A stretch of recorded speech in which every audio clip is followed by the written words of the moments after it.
Boa noite, meus amigos da Cevic. Eu sou a Juliana Bender. É um prazer estar aqui com vocês em mais um sábado de estudo do Evangelho, mais um sábado de nos conectarmos com a espiritualidade, de ouvirmos mais sobre as realidades do Espírito. Então, é um prazer estar aqui com vocês. Hoje estamos recebendo o Estamos tendo a honra de receber Flávio Santos, que é responsável pelo canal Raciocínios Espíritas. Então vamos aguardar ele entrar para poder a gente já começar. Falaremos hoje sobre... Boa noite, Café da Mata. Boa noite. Vamos falar hoje sobre ninguém poderá ver o reino de Deus se não nascer de novo. Vamos iniciar o capítulo 4. Para quem vem acompanhando, né?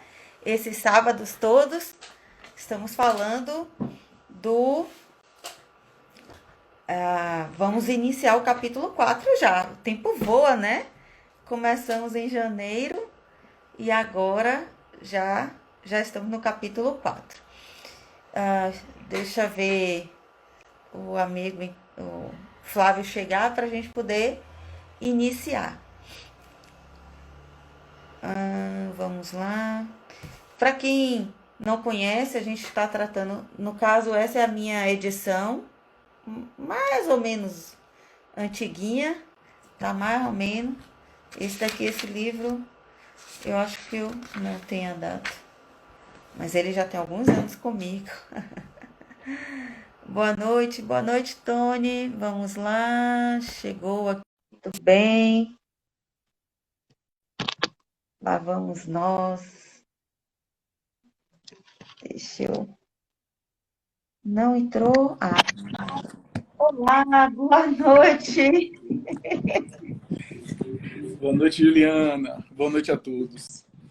Boa noite, Flávio. Muito obrigada mais uma vez por ter aceitado o nosso convite.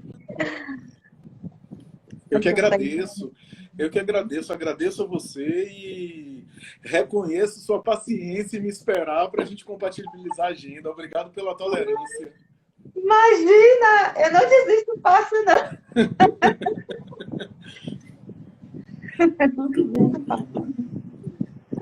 Então, Vitória da Conquista agradece também a sua presença, a casa, né? Sociedade de Estudos Espíritas. De Vitória da Conquista agradece a sua disponibilidade também. Então, um prazer te ouvir. Eu saúdo e cumprimento todos. A região de Vitória da Conquista é uma região que tem uma tradição do movimento espírita muito forte. Conheci por primeira vez, eu tinha 16 para 17 anos, em uma Congebe. A gente ficou hospedado no Centro Espírita Humberto de Campos. Depois a gente voltou algumas vezes, inclusive fazendo palestra nessa casa e em outras também. Tem algumas palestras em Vitória da Conquista. A gente gravou no canal, inclusive, está presente no canal. Pelo menos duas eu me lembro que tem. Maria de Nazaré, eu acho, o Centro Espírita, e também Humberto de Campos. Né?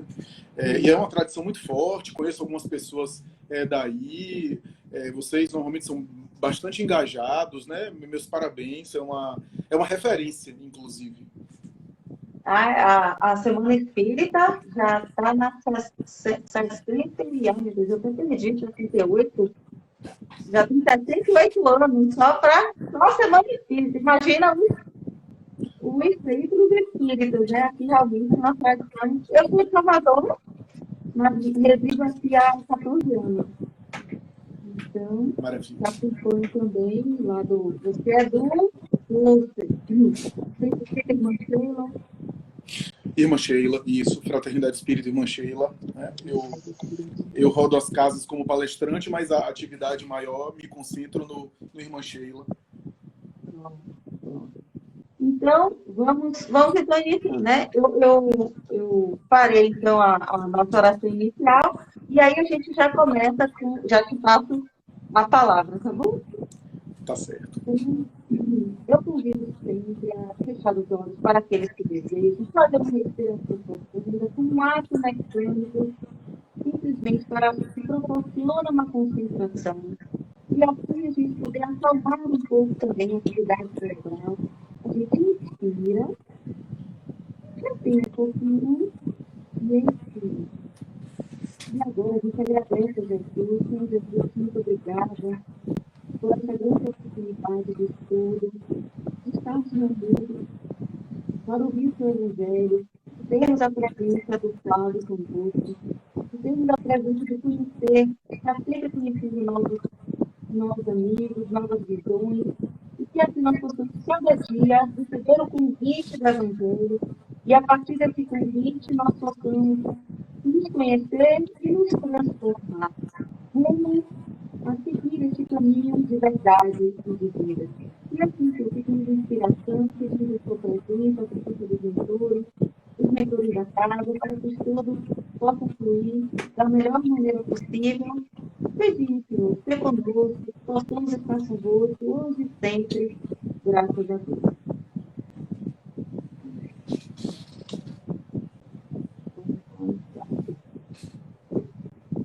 Estamos iniciando no capítulo 4, ninguém poderá ver o reino de Deus e não nascer de novo. E aí a gente separou esses 1, 2 e 3. Eu já passo a palavra para você ficar à vontade. Não, mas conduza que eu danço conforme a música. Conduza como você conduz, né? Normalmente. A gente faz a leitura e aí comigo, né? Então, o item 1 diz assim: Jesus, ouvindo as testemunhas de Cesareia de Filipe, interrogou assim seus discípulos: que dizem os homens com relação ao Filho do Homem? Quem dizem que eu sou? Eles lhes responderam: dizem uns que é João Batista, outros que Elias, outros que Jeremias, ou algum dos profetas. Perguntou-lhes Jesus: é vós isso aqui, deve ser em vós. Quem dizeis que eu sou? Simão Pedro, tomando a palavra, respondeu: tu és o Cristo, o Filho do Deus vivo. Replicou-lhe Jesus: bem-aventurado és, Simão, filho de Jonas, porque não foram a carne nem o sangue que eles te revelaram, mas meu Pai que está no céu. Isso está em Mateus 16, 13 e 17, Marcos 8, 27 a 30. No item 2, neste ínterim, Herodes e Petrarca ouviram falar de tudo o que fazia Jesus e seu espírito se achava insustente, porque uns diziam que João Batista ressuscitara dentre os mortos, outros que aparecera Elias, e outros que um dos antigos profetas ressuscitaram. Disse então Herodes: também coloquei a cabeça de um Batista, quem é então esse, de quem ouço dizer tão grandes coisas? E havia por vê-lo. Isso está em Marcos 6, 14 e 16, e Lucas 9, 7 a 9. E após a transfiguração, neste seguinte diálogo, os três discípulos, então, o interrogaram dessa forma: por que dizem os escribas, é preciso que antes volte Elias? Jesus lhes respondeu: é verdade que Elias há de vir e restabelecer todas as coisas, mas eu vos declaro que Elias já veio, e eles não o reconheceram, e o trataram como lhe aprouve. É assim que farão sofrer o Filho do Homem. Então, seus discípulos compreenderam que fora de João Batista que ele falara. Isso está em Mateus 17, 10 a 13 e Marcos 9, 11 a 13. Pronto, agora você pode ficar mais perguntando. Tá. O pessoal está comentando que o áudio às vezes está chegando ruim. O meu também, pessoal. O meu áudio também está chegando ruim. Me parece que comentou no momento que você estava lendo, né? Apesar de eu estar acompanhando aqui o texto, então deu para chegar ok, né? De fato, às vezes o áudio vinha abafado. Eu pensei que era até minha recepção aqui do celular, mas acho que não. Mas qualquer coisa eles sinalizam aí, né? Vamos lá. Esses três textos, na verdade, três trechos que Kardec selecionou, que encabeça o capítulo 4 de O Evangelho segundo o Espiritismo, são três trechos especiais. E interessante e curioso notar que o início, assim, o início do capítulo, ou seja, o título do capítulo, ninguém poderá ver o reino de Deus se não nascer de novo, já é uma frase que foi dita em outro trecho do Evangelho, né? João capítulo 3, versículo 1 a 12, no célebre diálogo dele com Nicodemos. Mas Kardec escolhe começar o capítulo 4 do Evangelho com esses 3 textos, né? Esses 3 trechos que são selecionados dos evangelhos canônicos, né? Marcos, Mateus e Lucas, né? O diálogo com Nicodemos está no evangelho não canônico, ou no evangelho não sinótico, né? Os 3 evangelhos sinóticos, os 4 são canônicos, né? Do cânone, isso é, da tradição. Diferentemente daqueles que são considerados apócrifos, né, que não fazem parte do cânone. Nesse caso aqui, a gente tem 4 evangelhos do cânone, né, e sendo que o de João é o não sinótico, né, comparado com o de Mateus, Marcos e Lucas, que são sinóticos, né, sinóticos de ótico, ver, sinótico, sim, olhar junto, olhar para o mesmo ponto, né, porque Mateus, Marcos e Lucas, eles abordam trechos semelhantes, né, compartilham de episódios predominantemente semelhantes nos seus textos, né? E nos evangelhos, portanto, esses 3, há eventos que se repetem, né? Tanto é que nesses daqui, você vê que, por exemplo, no item 3, que foi lido, tanto Mateus quanto Marcos abordam esse episódio da transfiguração. No caso do episódio que envolve Herodes e a fala de Herodes a respeito de Jesus, tanto Marcos quanto Lucas, e o primeiro texto, que fala sobre um diálogo íntimo entre Jesus e seus discípulos, e é no diálogo íntimo que o mestre se revela mais aos seus discípulos. A gente tem ali anotações, tanto de Mateus como no Evangelho de Marcos, que é o evangelho mais curto do Novo Testamento, né? O evangelho mais sintético, mais econômico, mais rápido. E o título do capítulo 4 faz alusão ao outro evento importante, que é o diálogo de Jesus com Nicodemos. Ninguém pode ver o reino de Deus se não nascer de novo. Que, de alguma forma, com esse trecho de João, evangelho não sinótico, reúne, portanto, o conjunto de episódios mais significativos acerca da reencarnação, acerca da doutrina da multiplicidade das vidas corpóreas, multiplicidade das existências carnais, apontada pelo Evangelho. E não é à toa, portanto, Kardec era muito sábio nesse sentido, muito didático, inclusive, né? Cada capítulo dos 28 capítulos do Evangelho segundo o Espiritismo é um eixo central significativo do Novo Testamento. Lembremos que o propósito do Evangelho segundo o Espiritismo é recolher do Novo Testamento a essência básica moral. Kardec reconhece que o Novo Testamento é muito mais do que isso, mas ele se preocupava com isso, porque para ele o Evangelho segundo o Espiritismo era um resumo da moral do Cristo, uma síntese da moral do Cristo, com a confirmação dos Espíritos. Por isso que é segundo o Espiritismo. Tanto é que há uma dialética no Evangelho, né? Segundo o Espiritismo, na maioria dos seus capítulos, nós temos um texto do Evangelho, comentário de Kardec e o depoimento mediúnico, né? Ou seja, os espíritos vindo através da mediunidade, comentando aquele tema. Cada, portanto, capítulo do Evangelho segundo o Espiritismo é um tema maior, é um tema grande. Não é à toa que, por exemplo, boa parte dos capítulos do Evangelho segundo o Espiritismo são frases do Sermão da Montanha, que é o discurso mais substancial de todo o Novo Testamento. A gente vê as bem-aventuranças ali colocadas em cada capítulo, dando a entender para a gente, portanto, que cada uma daquelas bem-aventuranças é um universo à parte. Por isso que Kardec esmiuça cada bem-aventurança em um capítulo específico. Não é à toa essa proposta do Evangelho, essa proposta do Novo Testamento. E não podia deixar de abordar, logo no início, né, quando ele está fundamentando ali os elementos essenciais que são abordados como se fosse uma espécie de conceitos básicos e instrumental teórico-prático que estariam por detrás do Novo Testamento. Ou seja, eu preciso de óculos para ler o Novo Testamento. Quais são esses óculos? Primeiro capítulo do Evangelho, não vim destruir a lei, compreensão do Antigo Testamento, primeira lei, compreensão do Cristo e a proposta, a colaboração do Espiritismo. Primeiro capítulo. Segundo capítulo, Meu reino não é desse mundo. Qual é a lente, qual é o óculos que está por detrás? O óculos da imortalidade da alma. Ou seja, toda vez que eu examinar uma passagem do Novo Testamento, eu tenho que entender que estamos diante de uma proposta para o espírito e não para o corpo. Essa é a ideia. Ou seja, a fala de Jesus, o discurso de Jesus, a abordagem de Jesus era sempre para o espírito e não para o corpo. Ou seja, uma proposta espiritual, uma proposta da imortalidade.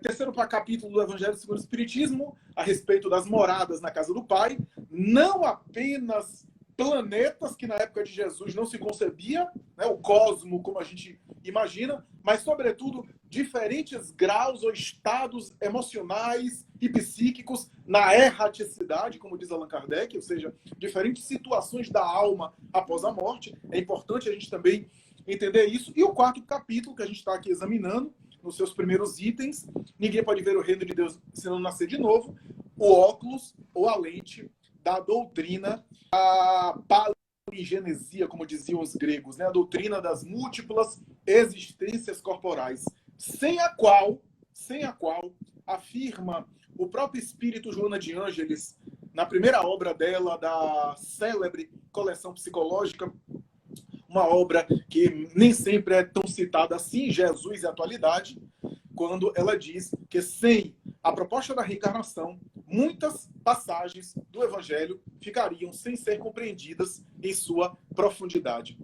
A verdade, Juliana e amigos de Vitória da Conquista e amigos do Instagram, da internet de um modo geral, é que a doutrina da multiplicidade das vidas, a doutrina da transmigração das almas, não obstante não haver ainda esse nome, o nome reencarnação é o nome mais recente, o conceito de reencarnação, a palavra reencarnação, não havia na época, mas havia outros termos, outros verbos, inclusive, para designar a reencarnação. Quando Jesus aborda essa proposta nesses 3 textos aí, esses 3 episódios do Evangelho, que para mim são os episódios principais que fazem alusão à reencarnação. Há um outro episódio que Kardec deixou de lado, mas ele examina a Gênese, que é o episódio do nado cego, o cego de nascença, quando ele cura o cego, utilizando, talvez pela primeira vez no Evangelho, de um estratagema material, de um artifício material, cospe na areia, mistura a areia com a saliva, transforma em lama e passa nos olhos daquele homem, que o cura, e os discípulos perguntam se foi para ele estar cego, se havia o pecado dele ou se eram os pais dele que haviam pecado. E, então, ali também é um episódio importante para a gente designar a reencarnação, porque se no diálogo ali os discípulos perguntam para ele quem foi que pecou, ele ou seus pais, e o homem já nasceu cego, já havia nascido cego, o pecado só pode ter acontecido antes. Para o pecado, no sentido de causa e efeito, foi gerado antes do nascimento dele. A colocação dos pais é porque havia uma interpretação equivocada. Moisés havia dito que os filhos pagariam o pecado dos pais a partir da 3ª geração. Isso mais tarde sofreu um conceito, uma alteração, como se fosse uma injustiça, né? Os crimes que os pais cometiam, os filhos descendentes diretos deveriam se responsabilizar por esses crimes, o que seria um absurdo, o que seria totalmente absurdo. Não nesse sentido. Mas a partir da 3ª geração, sim. Porque a partir da 3ª geração, eu posso reencarnar como neto de mim mesmo. Eu posso voltar a partir da 3ª geração sendo neto de mim próprio, né? Então, era essa a ideia. E quando os discípulos perguntam quem foi que pecou, ele ou os pais, e Jesus responde, nem foi ele, nem foi os pais, mas ele está ali para que se faça a vontade do meu Pai que está nos céus. Dando a entender que nem todo processo de dor, de sofrimento, tem a ver com um débito ou um equívoco, um erro de reencarnações passadas. Não necessariamente. Há sofrimentos que são voluntários, aspas, muitas aspas, isso é, o espírito escolhe antes do nascimento determinadas dificuldades que talvez sejam úteis a ele, ao seu processo de aprendizado, de desenvolvimento, de amadurecimento psíquico, emocional, sem necessariamente ter uma causa anterior. O próprio Kardec, na obra, fala, há determinados problemas que nós vivemos na vida, que são causas anteriores, isso é, causas de débitos anteriores, em que o espírito agora se recupera. Mas há provas que não são recuperação do passado, mas tem objetivos futuros, que é o aperfeiçoamento do sujeito. Então, no caso daquele cego de nascença, havia a essa alusão, a essa menção. Mas na doutrina da reencarnação, antes de abordar especificamente os itens, é uma proposta muito antiga. Então, quando Jesus abordou com os apóstolos, com aqueles, o diálogo no texto bíblico parece um pouco frio e um pouco distante, porque afinal a gente está numa cultura ocidental, século XXI, muito tempo depois, a gente não vive mais como camponês da antiga Palestina, né? Talvez aí alguns habitantes do Oriente Médio, da região árabe lá, pode se aproximar um pouco do contexto em que Jesus vivia, e passa despercebido que o texto fala de reencarnação assim, tranquilamente, aborda a questão da reencarnação tranquilamente. Não fica claro para a gente, mas para alguém da antiga Palestina que lesse esse texto, ficaria claro que tem coisas aí subentendidas que eles nem abordam. Jesus aborda as questões sem parar para dizer a reencarnação existe ou não existe, porque aquilo era tácito, aquilo estava subentendido. Então, quando a gente lê, isso não fica claro para a gente hoje, na tradução bíblica, com todos os problemas, né? Mas a verdade é que a reencarnação é uma das propostas filosóficas mais antigas do pensamento histórico. Está presente na tradição mais antiga religiosa, mais antiga, inclusive, da tradição histórica, está presente nos grandes livros que fundaram todos os sistemas religiosos. Praticamente, a reencarnação aparece, ora de maneira direta, ora de maneira sutil, mas ela aparece. A reencarnação foi propalada por Sócrates e Platão. Quem leu as obras como o Fédon, a República, os diálogos socráticos, todas aquelas colocações, Linneu, o célebre texto de Linneu e outros, nós vamos ver ali o discípulo direto de Sócrates e o próprio Sócrates defendendo a tese da reencarnação, inclusive com o conceito ou com a expressão paligenesia. O termo paligenesia, genesia de gênese, nascimento, e pali, em grego, vários, múltiplos, né? E o Platão dizia que o retorno ao mundo dos sentidos é inevitável, incessante, até o momento em que o indivíduo supera a sombra do mito da caverna, que ele ilustra muito bem com aquela parábola. Aquilo dali é uma parábola também, uma espécie de arquétipo, né?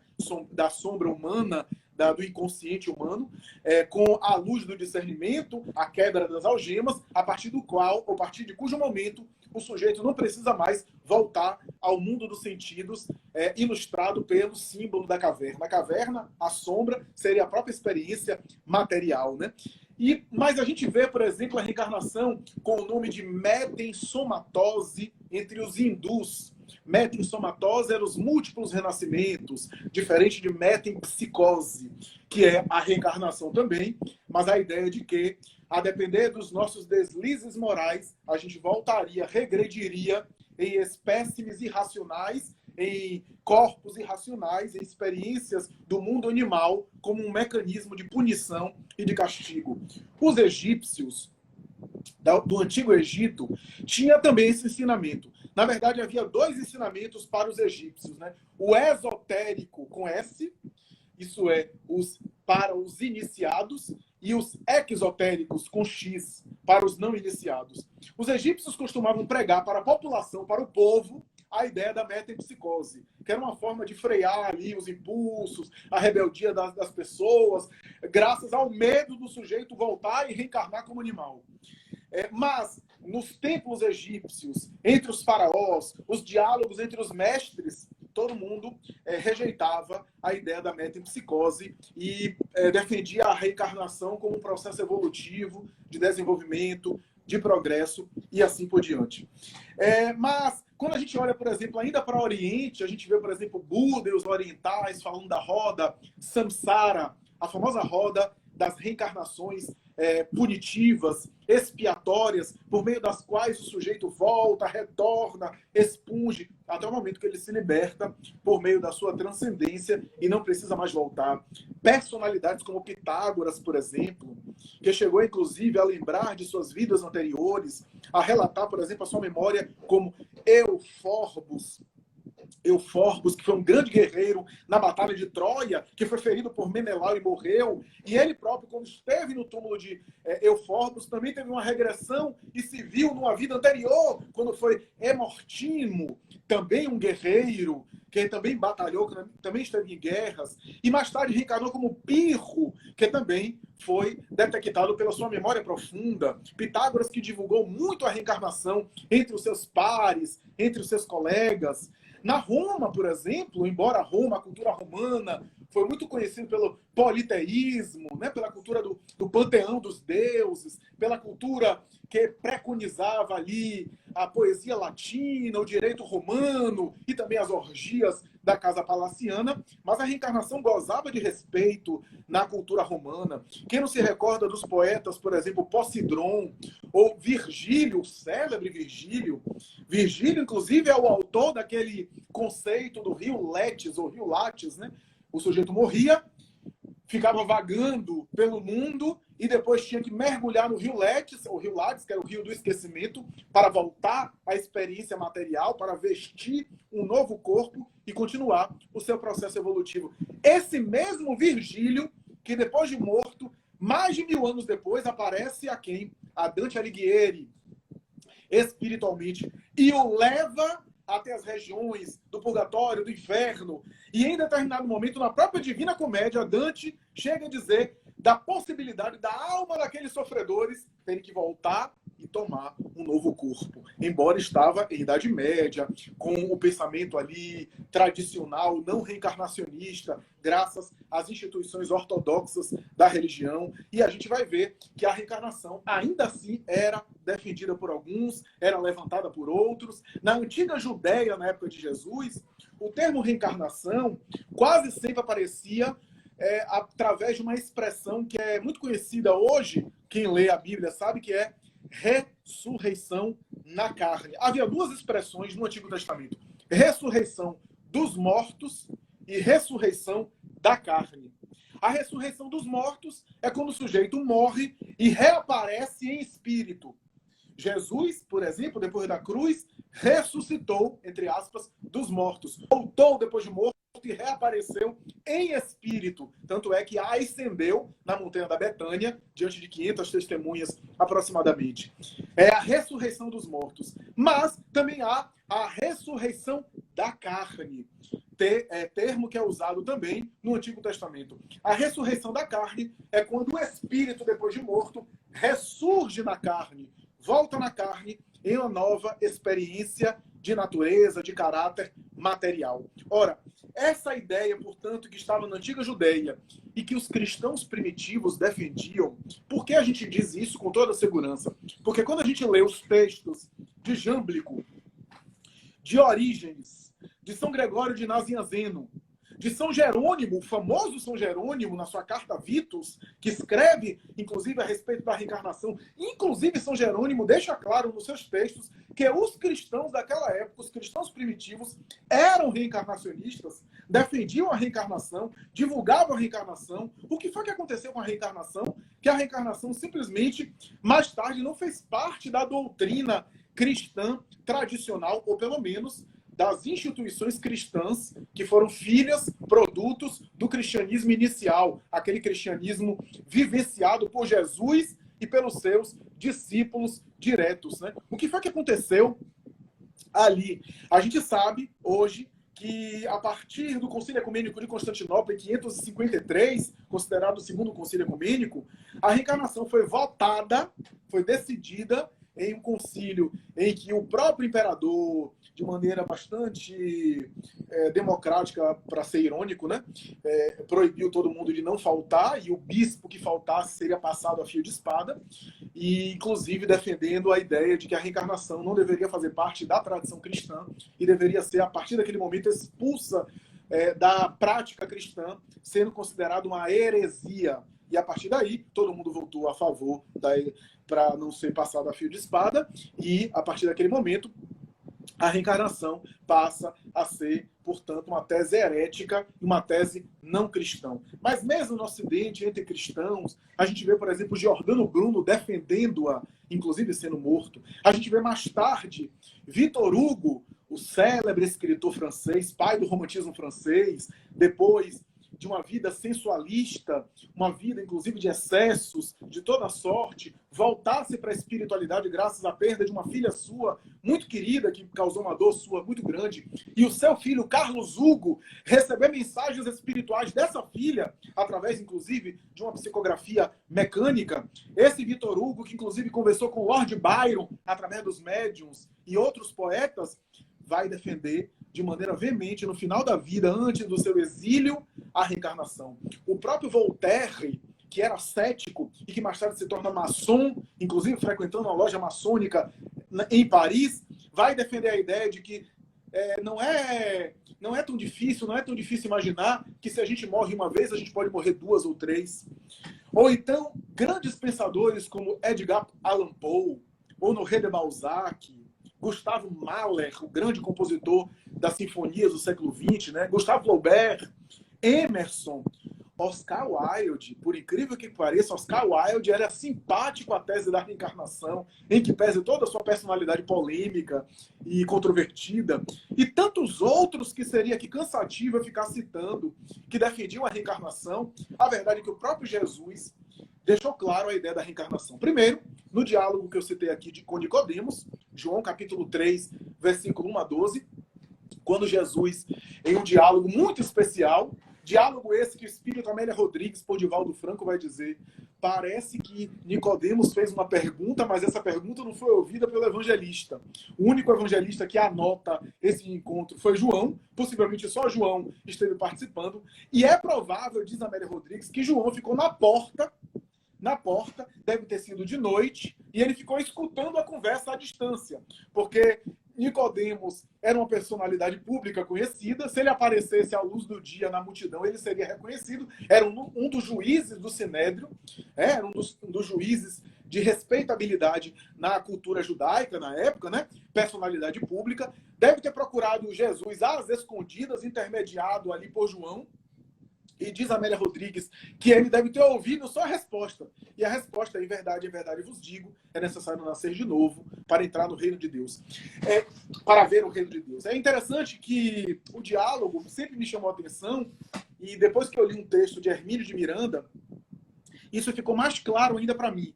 Porque tem um texto de Hermínio de Miranda que ele vai chamar a atenção para uma coisa que eu nunca havia parado para pensar, embora o texto seja fascinante, mas me passou despercebido. É o seguinte: Jesus começa a resposta com Nicodemos dizendo que é necessário nascer de novo para ver o reino dos céus. Para ver. E no final do diálogo, ele volta e diz: é necessário nascer da carne e do espírito para entrar.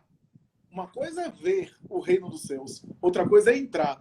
E quando a gente vai lendo o texto, a gente percebe que primeiro ele fala: reencarnar é para ver o reino de Deus. Ou seja, o processo de voltar ao corpo, mesmo que a gente não queira amadurecer, mesmo que a gente não queira crescer, mesmo que seja pela força das coisas, batendo cabeça, a gente vai aprender, a gente vai amadurecer de alguma sorte, a gente vai, pelas experiências da vida, pelas vicissitudes da vida, alguma coisa vai ficando com a gente vai amadurecendo. E a gente começa a ver, visualizar. Mas no final ele diz nascer da carne e do espírito, nascer da água ou do espírito para entrar. O que é que isso quer dizer? E Hermínio diz assim: não apenas o diálogo era sobre reencarnação, mas era também sobre reforma moral. Não era necessário apenas reencarnar, mas era necessário nascer do espírito, ou seja, melhorar-se por intermédio da reencarnação. Porque quantos de nós, e a literatura mediúnica é farta, quantos de nós estamos reencarnando aí há 500, 600, 700 anos cometendo os mesmos erros. Eu estou estudando com alguns amigos a trilogia de Ivone Pereira e a gente vê a situação dela própria, a coragem dela de expor isso nos livros, né? Os dramas dela, né? Começa com Nas Voragens do Pecado e você pensa que, rapaz, aqui não dá para ser pior, não. E aí você lê Cavaleiro do Lumière, ela se encalacra pior ainda.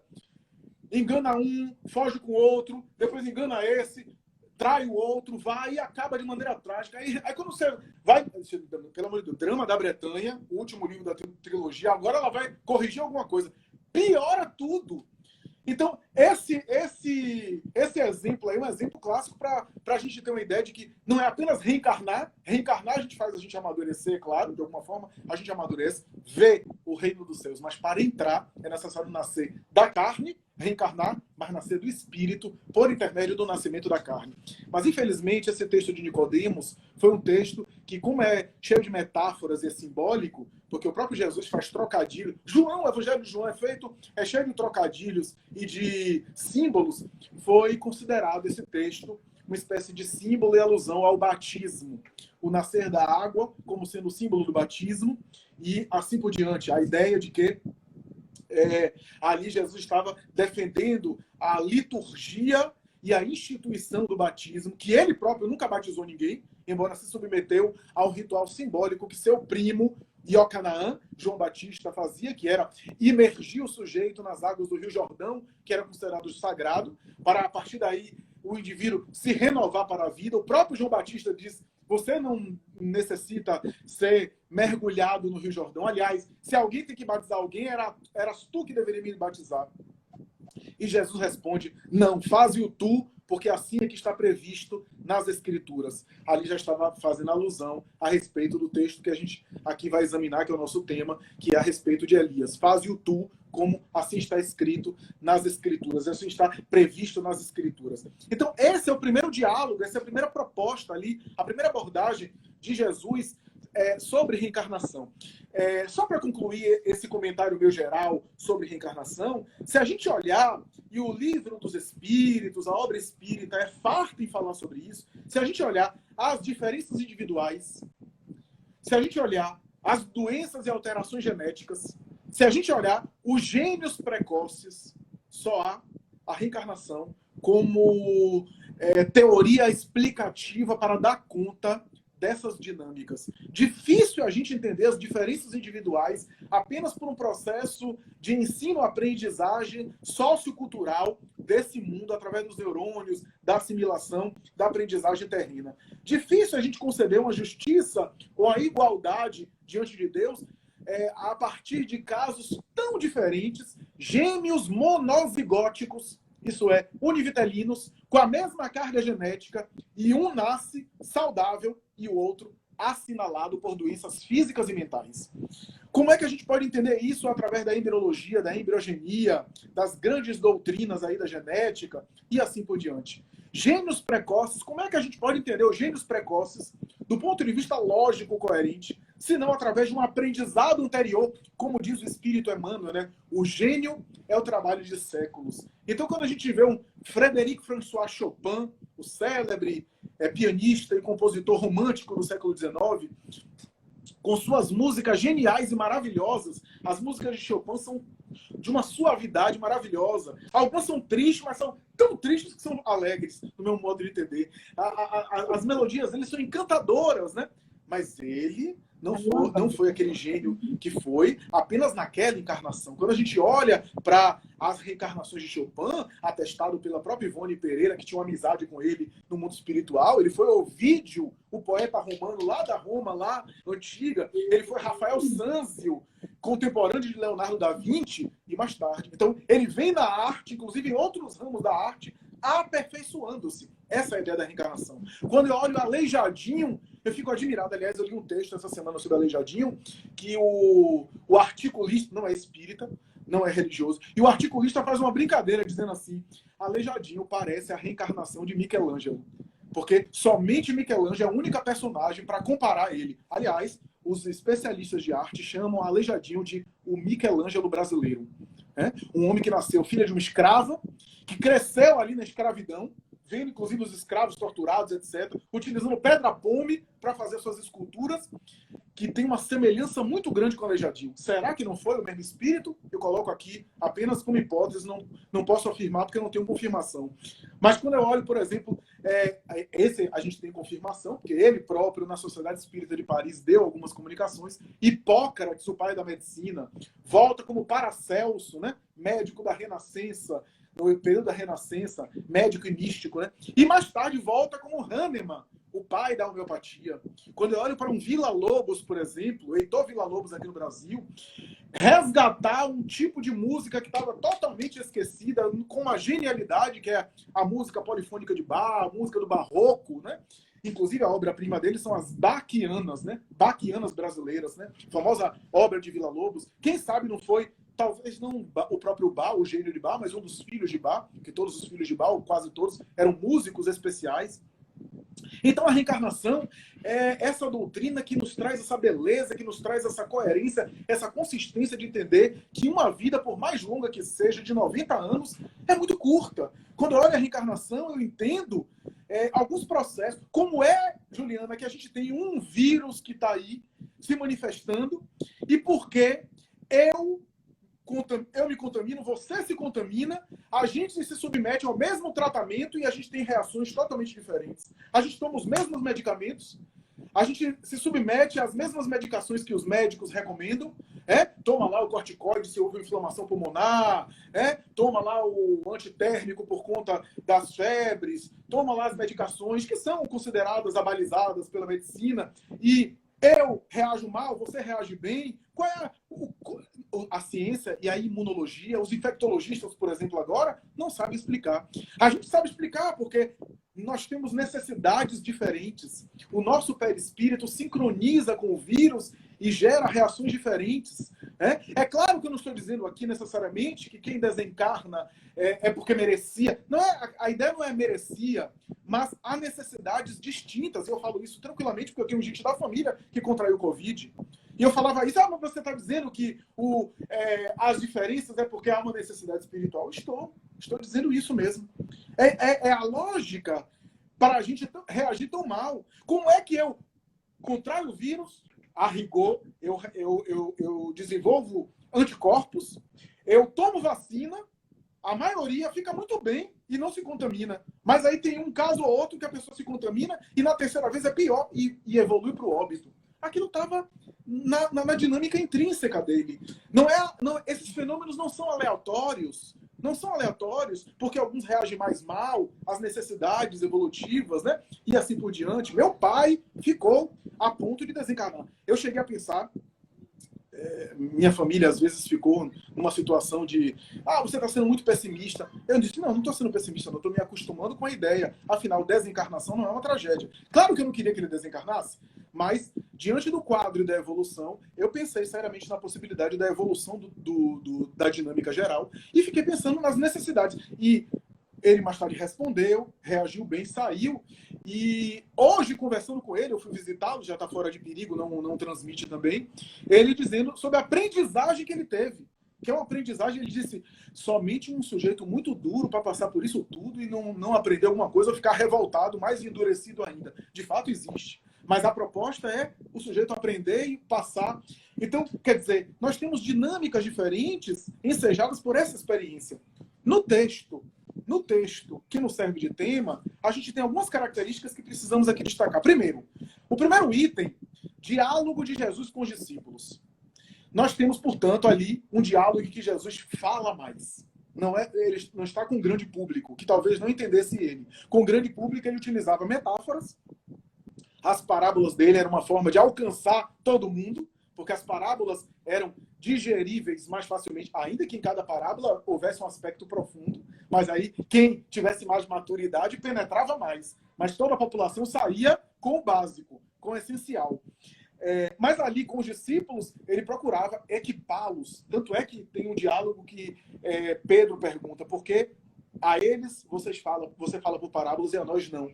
E eles, porque a vocês foi dado conhecer o reino de Deus e a eles não. Em outras palavras, porque quando eu não estiver mais nesse mundo, vocês serão os agentes que multiplicarão a minha mensagem. Então vocês têm condição de entender mais. E eu preciso equipar vocês melhor. Essa era a proposta do Cristo. E com eles, então, ele pergunta, o que dizem as pessoas a meu respeito? Ele queria saber, não apenas o que eles achavam sobre Jesus, mas como eles entendiam a proposta de Jesus. Porque, vejam, não era apenas quem era ele, e se ele era o Messias, mas que tipo de Messias ele era.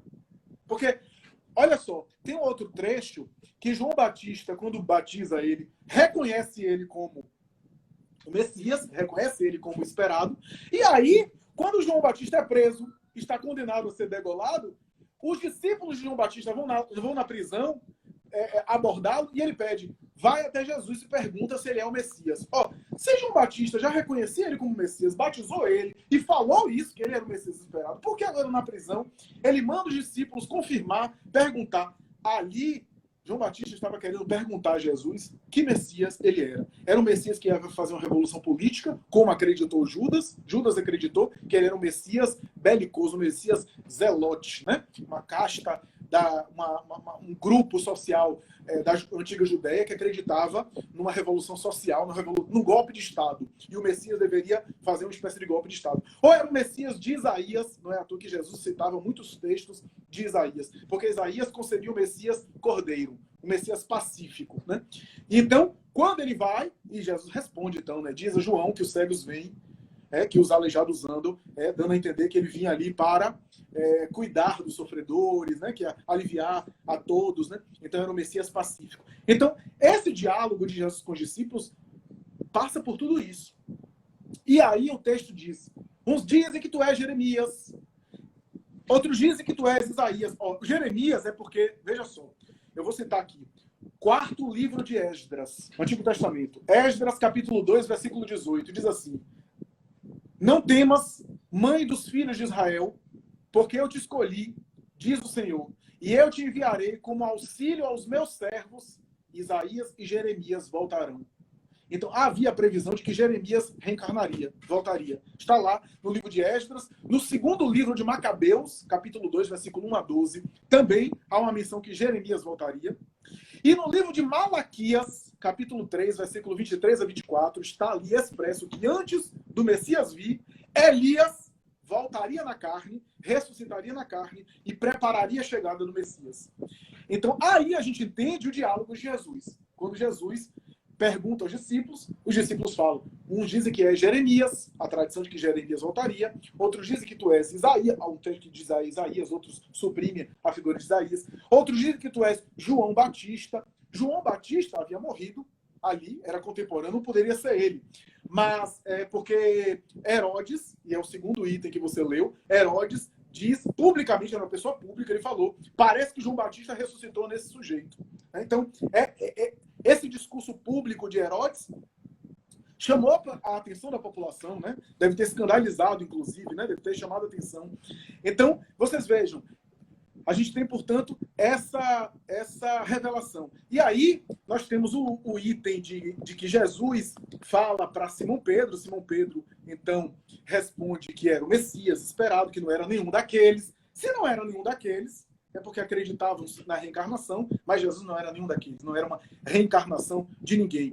Então, nesse momento, Pedro fala sobre o Messias, etc. Jesus diz a ele que não foi o sangue nem a carne que te revelaram, mas o meu Pai que está nos céus que revelou. Interessante isso, né?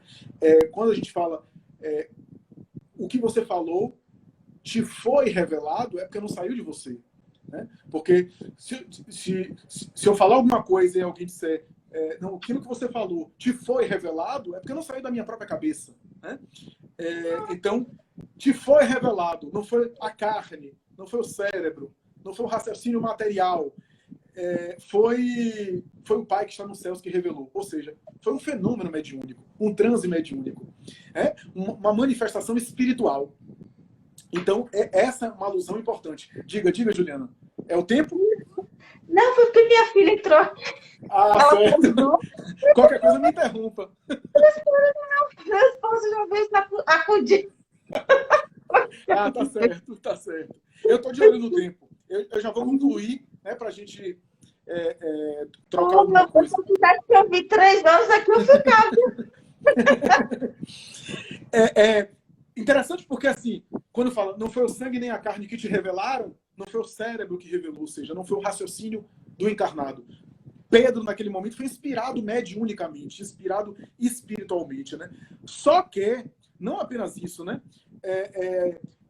Houve, portanto, essa manifestação, né? essa intuição, mas Jesus ratifica que era o Messias esperado, que ele não era uma reencarnação de nenhum outro, né, mas ele era uma encarnação, ou seja, mergulhou no corpo apenas uma vez no planeta Terra, né, naquele momento, mas ao mesmo tempo ele ratificava a ideia do Elias que viria antes, né? A ideia de que o Elias viria antes, né? Que é o segundo item de que você leu, que é a tese de que Elias vinha antes, doutrina de Macabeus, do livro de Malaquias, Elias deve vir antes. E aí ele diz claramente, disse então, cadê? Melhor dizendo, o item 3, né? O item 3, que o item 3 que quando Jesus desce do Monte Tabor depois da transfiguração. Esse episódio da transfiguração é interessante, porque já é um susto na mentalidade tradicional, com todo respeito, é claro, mas eu tenho uma amizade com um pastor aqui de Salvador, um pastor protestante, batista, o pastor Moisés, um grande homem, um homem fenomenal, um homem que eu admiro profundamente. O pastor Moisés é um homem realmente do bem, um homem cristão verdadeiro, né? Ele está à frente da igreja da Vasco da Gama, aqui, batista, né? Ele é professor, inclusive, de história do cristianismo em faculdade, é um homem culto, um homem maravilhoso. E eu conversando com ele, eu já chamei ele para os grupos espírita, ele foi, com toda a gentileza, apresentou a visão batista do evangelho, muito, muito bacana ele.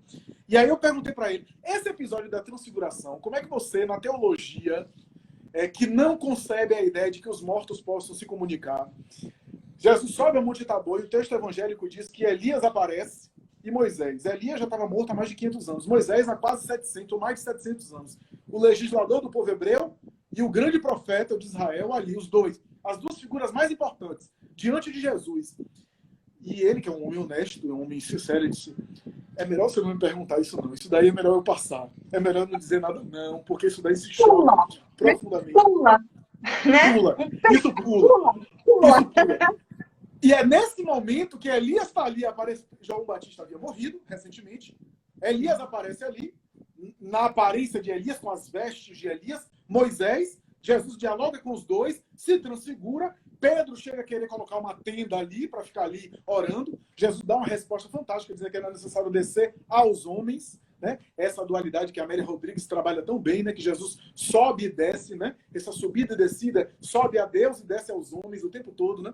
E quando eles descem, né, após a transfiguração, alguém pergunta aquela tradição de Malaquias. E aí, como é que faz? Malaquias diz que Elias deveria vir primeiro. Você diz que é o Messias. Elias aparece agora morto. Cadê Elias que deveria vir primeiro? E aí a resposta de Jesus é, em verdade vos digo, Elias que deveria vir já veio, e eles fizeram com ele tudo o que quiseram. E aí o texto diz, e eles compreenderam que Jesus se referia a João o Batista. Eu peguei a Bíblia de Jerusalém e tentei entender o que é que os teólogos da Bíblia de Jerusalém comentaram sobre isso, que é a Bíblia de referência para mim.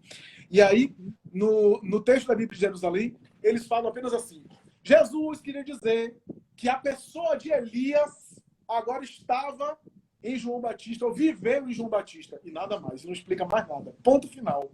Né?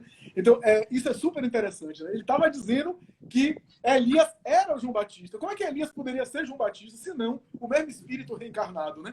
Então, são esses textos que Allan Kardec pega para começar o capítulo 4 do Evangelho segundo o Espiritismo, falando sobre reencarnação. Reencarnação que é essencial para nós espíritas, e Kardec tenta sustentar a ideia de que está na base do próprio pensamento cristão, e que é a chave que falta para o cristianismo ocidental, porque o Oriente sempre foi reencarnacionista.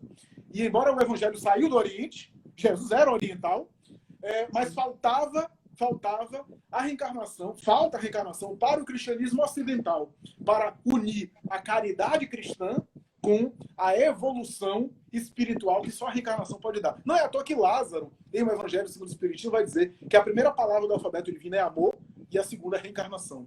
Né? Ou seja, o amor é a base do cristianismo e a reencarnação é esse processo evolutivo através do amor. Então, à guisa de conclusão, eu diria que não dá para entender os textos do Novo Testamento em profundidade se a gente não tiver a ideia da reencarnação, se a gente não entender que Jesus era um oriental, portanto era reencarnacionista. Né? Digam o que disserem, Jesus era reencarnacionista. Em alguns momentos ele aludia a isso, a tese reencarnacionista estava ali, e só a reencarnação para entender as nossas dinâmicas, os nossos... Como dizia Chico Xavier, se você tem reencarnado, alguma coisa já está errada. Né? Alguma coisa está errada.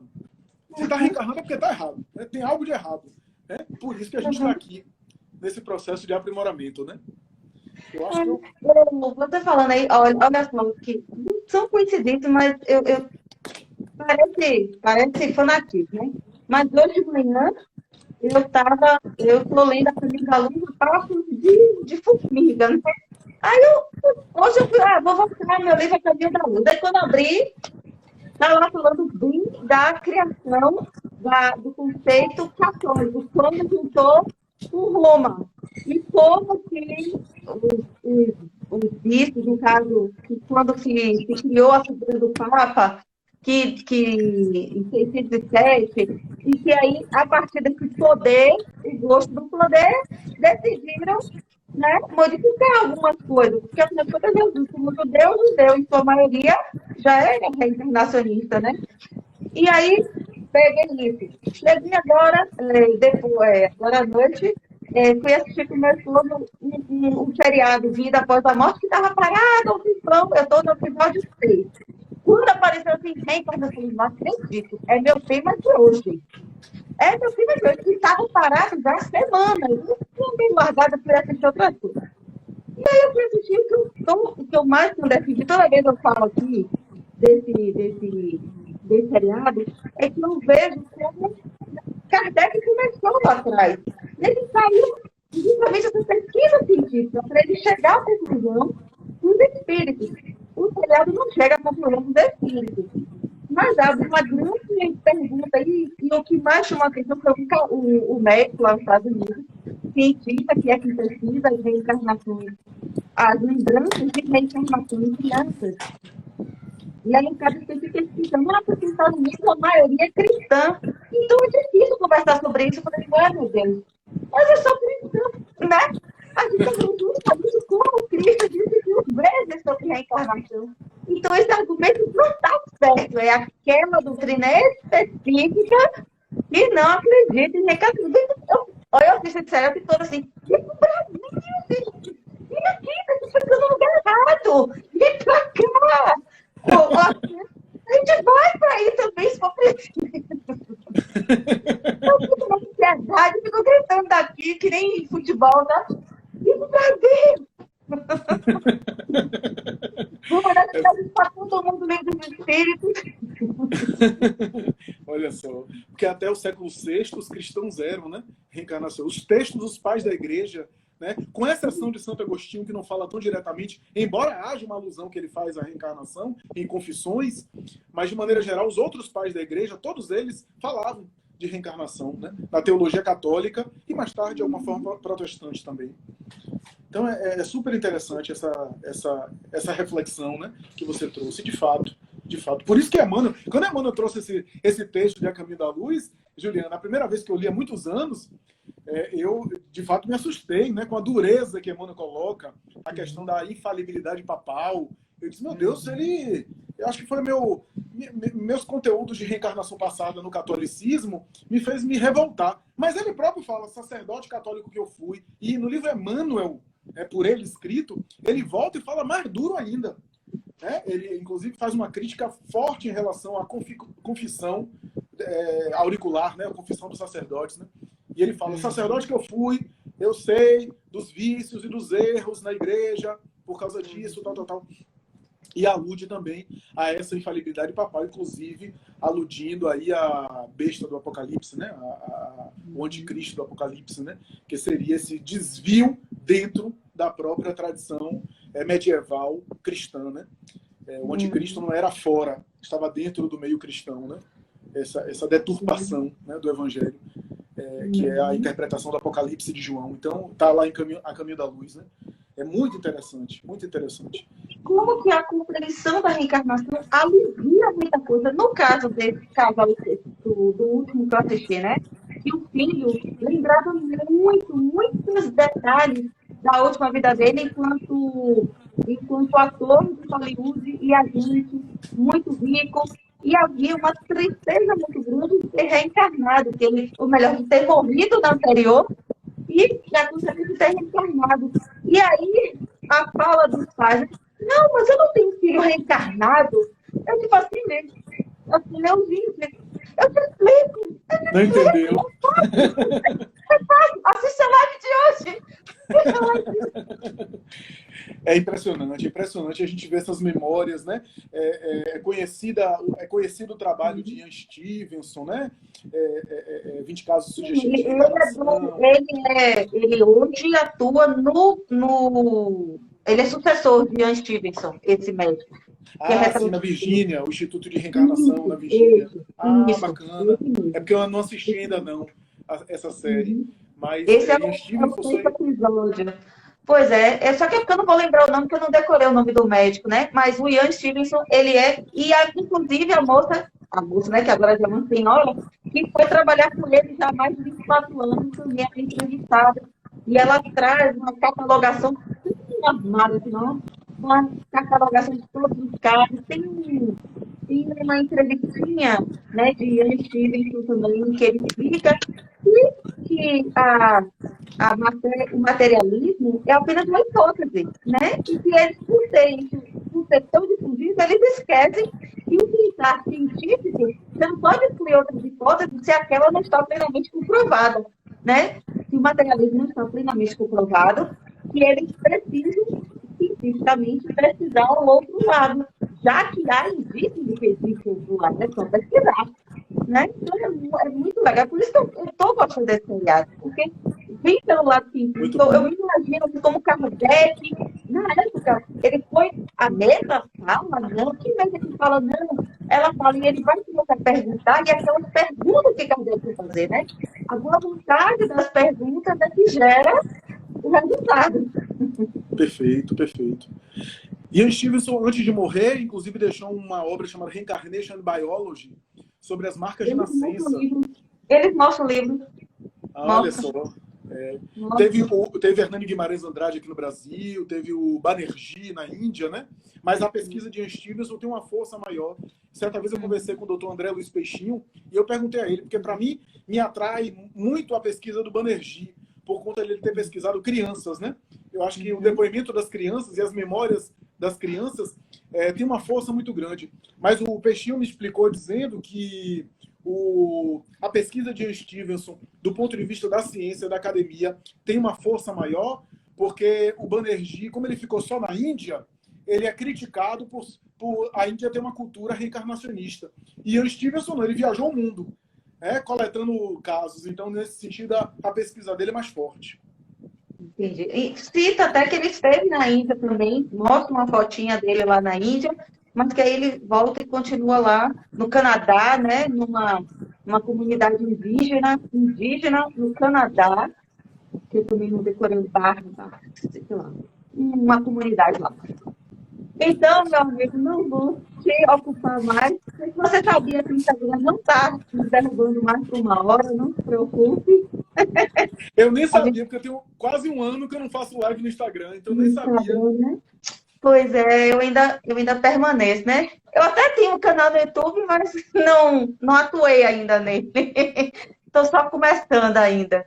Mas, então, por favor, pessoal, sigam o Flávio no Raciocínios Espíritas no YouTube, tem estudo do Evangelho. Por sinal, eu já estou na segunda temporada do Evangelho, na segunda temporada, porque eu comecei a acompanhar você, eu falei, ai meu Deus, você fala lá sempre, né, que você sempre faz lá no Irmã Sheila, todo ano, toda vez que termina, começa de novo, termina que você foi pronto.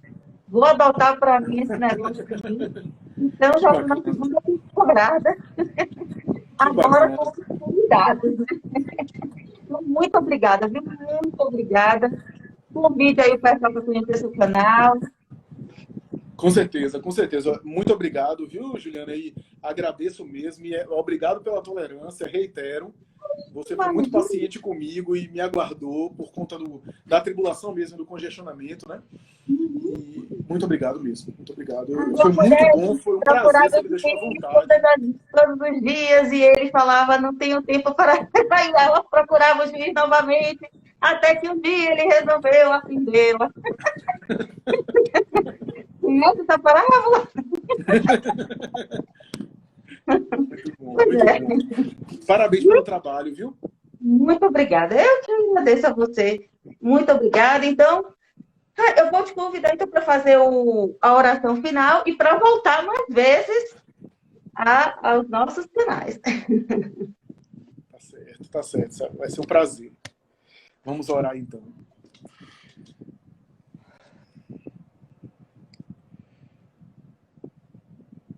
Senhor e Mestre Jesus,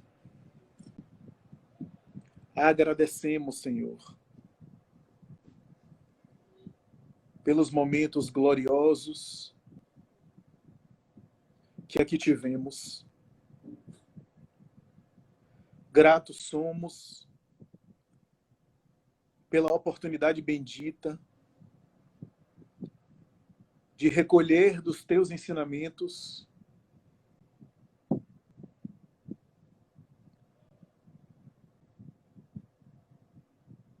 a luz que ilumina os nossos passos e o combustível divino que impulsiona nossas almas para frente, na direção do bem,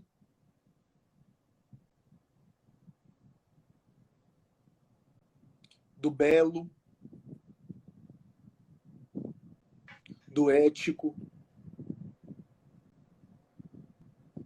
proporcionando-nos esclarecimentos seguros a respeito da nossa vida,